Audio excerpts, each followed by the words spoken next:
terms of exporting to Zbrush, as I mentioned, you want to make sure there's sort of no kind of groupings left behind, because Zbrush will flip out about that.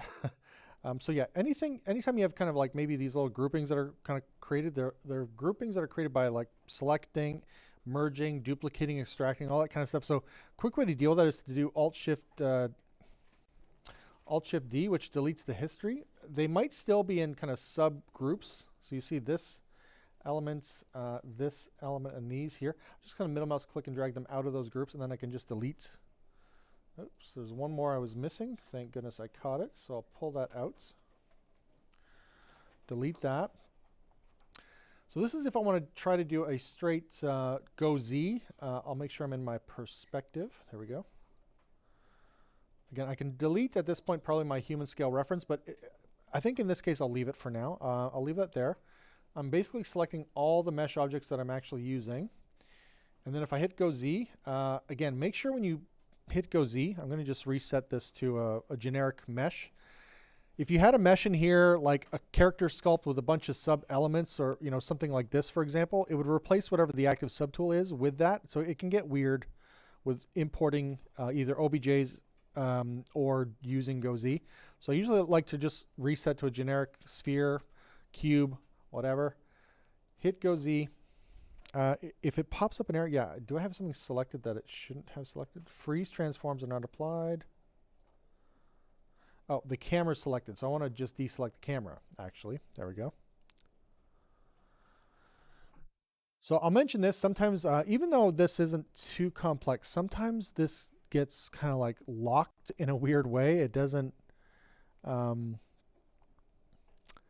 it'll get hung up on a certain part if it's kind of buggy or if it doesn't understand it. In this case, I think it's going okay. But if you happen to have hundreds of little pieces in your environment, this can be really painfully slow. So the safe way to really do this is to just select all the mesh, and it has to be mesh. Anything that's like a curve, a camera, a locator, that stuff gets weird. It doesn't react well with ZBrush. So you just want to make sure you select mesh only. Go to File. As an alternative, export selection, go to Options, make sure you're using OBJ. It's kind of like, it's like a 30, 40-year-old format that is read by almost every 3D software. So you can export that, and then you would go just simply into import. I think my GoZ is working though. We'll see. Yeah, it's still like calculating back and forth and back and forth.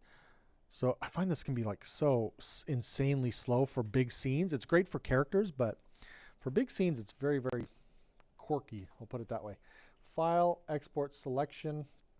Again, I'll make sure it's OBJ.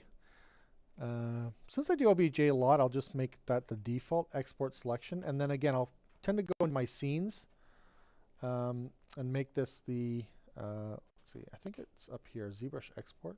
Yes.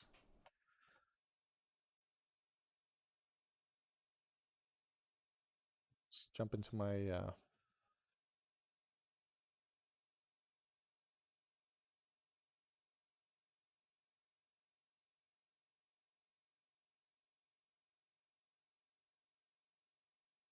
well, I'll just put that in my scenes, and you can maybe even create a little subfolder if you want for like import export, but I'm fine with that for now. So yeah, let's jump back to ZBrush and see if it's still freaking out. Still going. It was strange because it like goes up and down, up and down. This is why I usually combine stuff into simpler objects. Like I should have taken all those wires and just merged them into a single mesh object. Because again, you see it kind of bouncing around. I'm going to see if I can just get it to cancel or stop. So drag this out, hit Control N. Yeah, it was probably about to finish importing. So I'll just jump back to the generic sphere. Go to Imports and then pick my OBJ.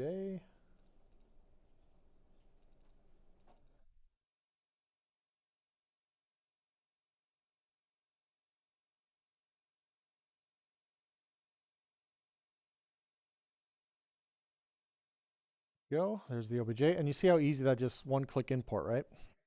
Much better than GoZ in this particular instance. I usually like GoZ for individual sort of tools. Okay, so that's kind of my set in a nutshell. What else? What else? Yeah, so the scale is an issue. So anytime you create one of these generic objects, right, the cube, the cylinder, the this, that, ZBrush prefers a scale of 2.0. One of the reasons being is that the brush is kind of related to scale. So if I go to a draw size of like 1, it's really tiny, but then I can get really detailed, right? This would have to be divided, so I'd have to go make polymesh, divide, divide, divide, right? So I can get very, very detailed. Okay. Especially if I divide up higher, right? So I can get very, very fine, okay? And I can also move very, very large. I can have huge brush strokes, use a big move brush. The problem is when something is really, really small, so if I scale this down or just make the scale like 0.02, and I hit F to frame, my draw size right now, a draw size of 1, that's as small as this brush will get, right? So ZBrush doesn't like things smaller than 2 centimeters generally. It also doesn't like the opposite, where let's say this thing is 200 units, 200 centimeters across. If you look at my brush size right now, and I get to my max draw size of 1,000, you see I'm limited that way too. There's a couple of workarounds. The one workaround that I will show you that you may still need for this project is to go to stroke. Sorry, not stroke. Preferences, draw, and then you can increase the max draw size. So now if you hit S, you can go up to 5,000. Still somewhat limited, right?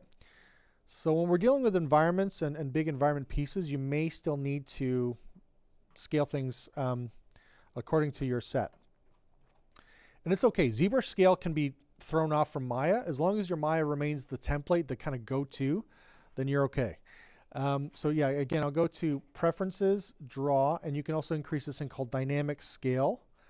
So when dynamic is on, it's almost like a multiplier, and you see that here. You kind of, but it really can amplify this draw size really rapidly. So just beware of that. But it still works pretty good. So for me, the way I like to think of it is, I want to take my set. By the way, I do want to kind of be facing forward. So I'm going to take the whole set, rotate, hold Shift to snap the view, and this is about the way I'd like to face it. Okay. So my smallest object, this character, so this is 2 centimeters, meaning like if I were to isolate, sorry, let me, control, sorry, I'm going to just do something called auto group. So that's going to quickly, right, take this from one polygroup to then identifying each object as its own group. So this thing is 0.17 centimeters. It's tiny. And that's not necessarily even the smallest thing in my scene. So I think I might make the scene like 20 times bigger. So for me, the way to do that is to go to XYZ size. So while this thing is a single tool, it's best to scale it up this way. So I'll just type in 20. Okay. So everything's kind of getting scaled at once, right? I might even go 25. Now my next step is to, and ZBrush is amazing for this. It's very, very kind of intelligent in certain ways. So if we go to, let's see, under Subtool, Split to Similar Parts, it'll recognize mesh that is basically identical and keep it together as a subtool. So now if I go in here, you know, this floor is on its own, so I can isolate the floor. This little kind of framing wall over here is fine. I noticed with the cables it didn't merge them as one. I think because they're all a bit different.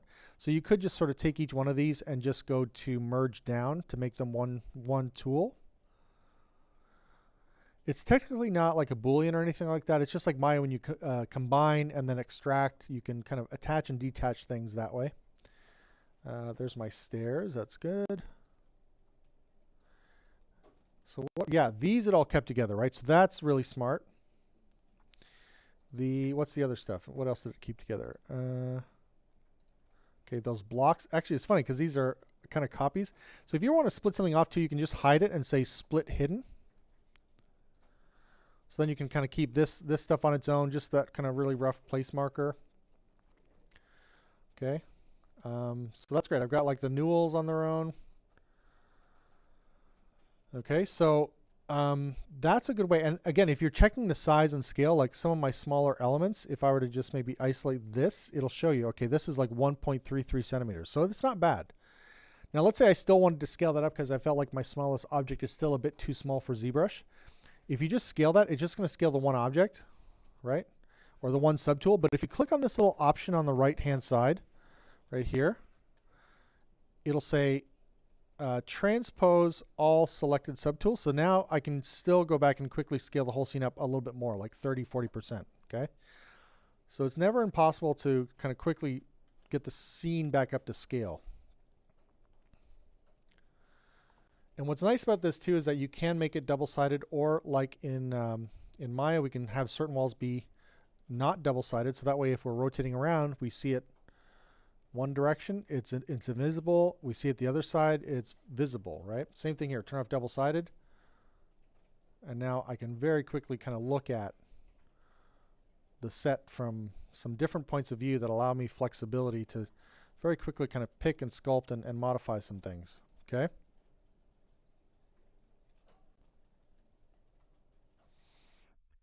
Are there any questions?